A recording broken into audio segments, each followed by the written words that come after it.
let's look at the Maxine again. Like, so you went for, starting like for with colostrum, and did you say then where else did you go with it?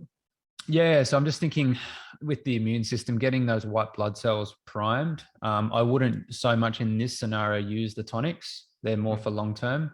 I would want a quick, sharp, acute, expansion and attack of all those white cell troops. So yeah, it's things like your echinacea root, your zinc, your vitamin C. Maitake mushroom might be a little bit more nuanced there.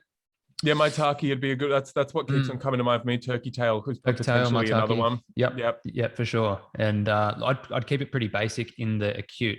Longer term, different story. That's when I would probably expand it a bit more and zoom out. And yeah. So you've kind of okay. So we've got the immune Maxine, and then the Maxine marathon.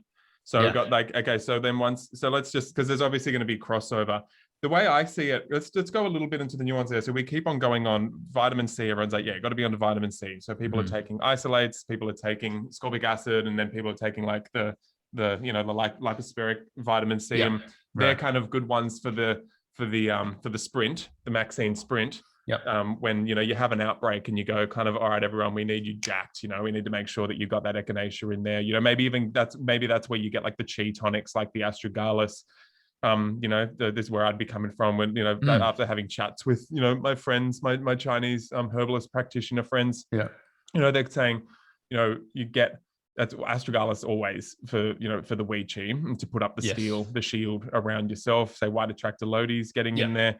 And then they're also saying everyone should be on licorice, ginger, and poria, just to augment the spleen, because that just shows like a major kink for this particular infection to get in. And if you can strengthen up that earth-based system, then you're going to have a much better potential to then have strong lungs, metal element within the lungs, and that puts up the Wei Qi shield, so that you're less inclined to have that infection get into you to begin with. But yeah, so just having a thought coming through, man, as you're saying that in back to the acute, hypothetical treatment, tincture, whatever you want to call it. I'm thinking lung, along those lines too. Chinese skullcap, one of my favorites. Yes. And I'd probably use that too long term, because it's got a great effect on those Treg cells. So when you've had the initial sprint, and then you want to come back and tell the troops to chill out and calm down and get back in, and ready for the next one and keep them healthy. Yeah, Chinese skullcap all the way, probably with the astragalus, those two as the prime movers.